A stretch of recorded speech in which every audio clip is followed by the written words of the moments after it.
Hello everyone, स्वागत है आप सभी का यूट्यूब मॉम चैनल पे। हमारे बहुत सारे व्यूअर्स पूछते हैं, जो कि अभी गर्मी का मौसम चल रहा है और इस मौसम में बेल, जिसको कि वुड एप्पल भी कहा जाता है, ये बहुत सरलता से मिलता है। अपने मार्केट में भी देखा हुआ कि बेल का शरबत भी मिलता है। कोई भी चीज़ प्रेगनेंसी में अगर आप यूज़ कर रहे हैं तो आपको पता होना चाहिए कि आपको यूज़ करना चाहिए या नहीं, क्योंकि प्रेगनेंसी एक बहुत सेंसिटिव फेज होता है। इसमें छोटी मोटी चीज़ें भी आपको नुकसान पहुंचा सकती हैं। तो ये जानना बहुत ज़रूरी है कि बेल के शरबत से जुड़े क्या समस्याएं आपको हो सकती हैं अगर आपने पिया है, और क्या ये सच है कि बेल का शरबत पीने से गर्भ गिर जाता है। आइए इस विषय को हम बहुत अच्छे से समझेंगे और जानेंगे कि सच क्या है, प्रेगनेंसी में बेल का शरबत पीना चाहिए या नहीं। अगर हम बेल की बात करें तो उसमें बहुत सारा पोषण छुपा होता है। कुछ vitamin B, vitamin C, beta carotenes, iron, calcium, protein, carbohydrates, और सबसे अच्छी बात इसमें बहुत हेल्दी फाइबर होता है, जो कि डायबिटिक फ्रेंडली होता है। आपको अगर पीसीओएस में भी कंसीव हुआ है तो भी आप बेल का शरबत पी सकते हैं। आगे हम जानेंगे कैसे कैसे और कितना कितना। फ्रेंड्स, बेल का जो शरबत होता है उसको अगर आप प्रेगनेंसी में लेते हैं तो जो क्रैम्पिंग होती है, हाथ पैरों में ऐंठन होना, दर्द होना, मसल क्रैम्प होना, वो काफ़ी कम हो जाता है, क्योंकि इसके अंदर पोटेशियम बहुत अच्छा पाया जाता है। और प्रेगनेंसी में ब्लड वॉल्यूम बढ़ता है तो आपको इलेक्ट्रोलाइट्स की बहुत ज़्यादा ज़रूरत होती है। इसीलिए मैं हमेशा सजेस्ट करती हूँ कि ज़रा भी लगे कि आप डिहाइड्रेट हो रहे हैं तो ORS ज़रूर लीजिए।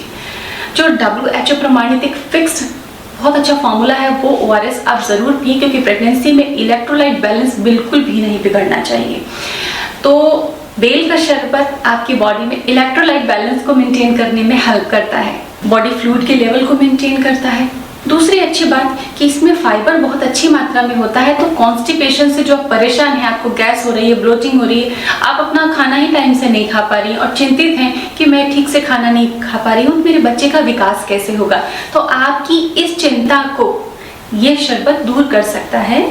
1 गिलास बेल का शरबत एक दिन में आप ले सकते हैं, क्योंकि इसके अंदर जो फाइबर पाया जाता है आपके स्टूल को बल्कि और सॉफ्ट बनाता है और कॉन्स्टिपेशन से आपको राहत मिलती है। बेल केवल एक फल ही नहीं, एक ब्लड प्योरीफायर है, तो जो स्किन पे प्रॉब्लम्स होती हैं, एक्ने वगैरह होते हैं, उनको भी वो दूर कर देता है। डायबिटीज मैनेजमेंट करने में बेल बहुत ही सक्षम है, तो आप डायबिटिक हैं तो भी उसका शरबत इस्तेमाल कर सकते हैं। बेल को एक बहुत ही स्ट्रॉन्ग एंटी माइक्रोबियल और एंटी फंगल माना जाता है, और ये आयुर्वेद में वर्णित है हजारों साल पहले से ही। तो अगर आप बेल का शरबत पीते हैं तो इन्फेक्शन से प्रोटेक्शन मिलती है आपको, तो बेल का शरबत इतने सारे फायदे देता है। लेकिन ये जानना भी जरूरी है कि क्या बेल आपको नुकसान कर सकता है? जी हाँ, कर सकता है। बेल का शरबत आपको बहुत अच्छा लगा और आपने बहुत ज्यादा पी लिया, और एक दिन में ही ज्यादा पी लिया, या आप रोज रोज उसको यूज कर रहे हैं, बहुत लंबे समय यूज कर रहे हैं, तो हो सकता है थोड़ा बहुत नुकसान हो।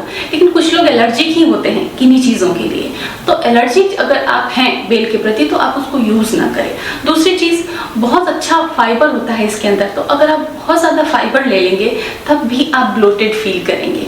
इसीलिए बेल का शरबत संयमित तरीके से पीना है, सीमित मात्रा में पीना है, बहुत ज़्यादा मात्रा में नहीं पीना है।